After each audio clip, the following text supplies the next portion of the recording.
So Yeah. it's going, so whenever you're ready, lovey. Aloha, it's Mama Donna here, and I am going to be teaching you today how to make fermented Moroccan lemons. Why fermented Moroccan lemons, you ask? Because anything fermented, for most people, not everyone, but fermented foods has been known to help build your immune system. It's also a powerful, powerful, enzymatic, delightfully delicious food group to be putting into your system to build your microbiome, which is where 80% of our immune system lives. So, just like the soil requires healthy microbiome to give us healthy food, our bodies require healthy microbiome to be healthy humans. And when we're healthy humans, we can contribute back to our families, our communities, and to the world at large. So a priority is always to take care of ourselves and to ferment our well-being.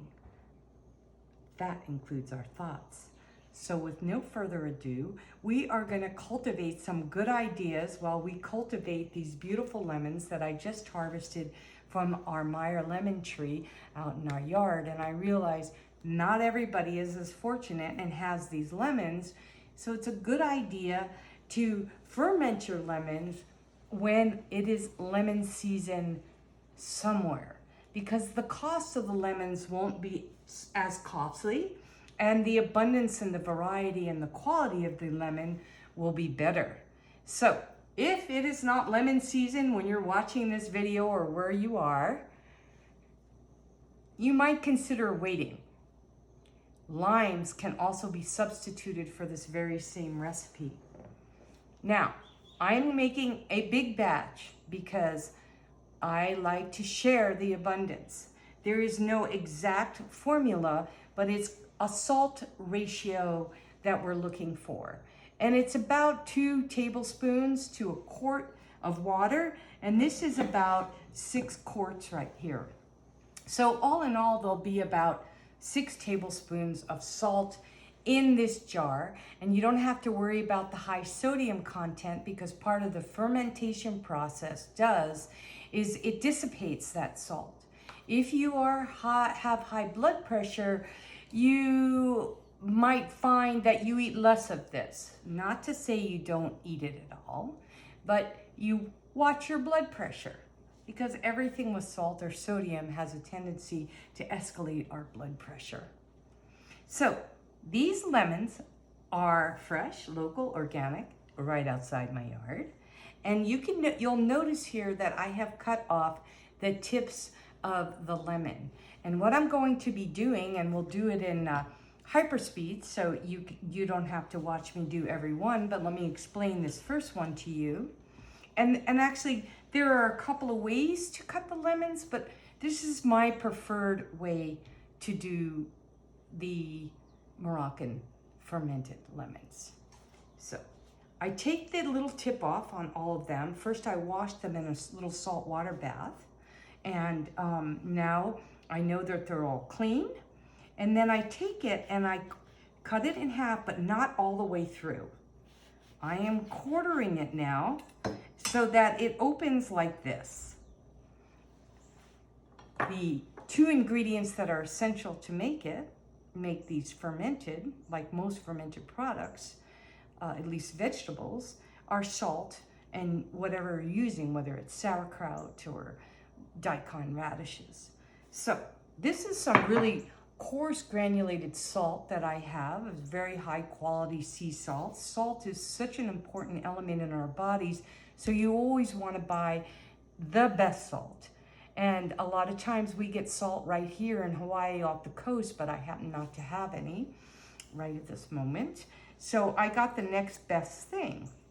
And I just take this like that, like this, with each lemon, and I sprinkle a little bit in it, and I put it like that in the jar.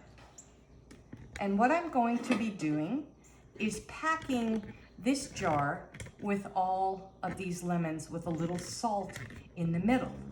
And what will happen During this process, in about a week, the salt will pull out all the juice, the rind will get soft, and the rind can be used in a multiple of recipes. You can just pop it and eat it like a little bit. It's a probiotic of the day that you won't need to buy these expensive pills. It tastes good. It makes your mouth feel fresh and divine. Also, put in a salad dressing. You just take a little bit of the rind, whatever salad dressing that you're doing.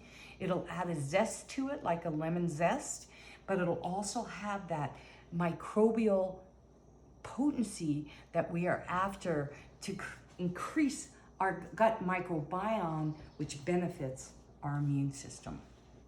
You can also, at the very end, when you're cooking a curry or even a meat dish, when it's kind of, you don't want to ever put your ferments in when it's hot because it kills it, just like when you pasteurize beer and put it in a bottle and heat it, it takes out all of the good nutrients. Whereas beer or even wine, which are both fermented products, when you don't heat them or pasteurize them, you are going to benefit greatly from homebrew. That's how people survived centuries before, by preserving their grains and having it in a fermented form so it preserved it, and people could get really high quality carbohydrates and a little buzz at the same time. We don't get a buzz from the lemons, but we do get a zing and a zest that you will be happy I'm teaching you this simple recipe. So, eating it raw, eating it in a salad dressing, or putting it in almost any cooked dish that you would zest a lemon or lemon, that flavor that you would like in on chicken or on tofu, doesn't matter, but make sure it's not too hot. So I'm going to go ahead and do the exact same thing with all of these lemons in a little bit of a hyperspeed, and you'll see how I finalize and top these off. And that's how simple it is to do Moroccan fermented lemons that are gonna give you health benefits that are well worth your money and your time. One lemon has at least as much probiotic enzymes in it as a bottle of expensive probiotics. Okay, well, here we go. I'll see you in a minute.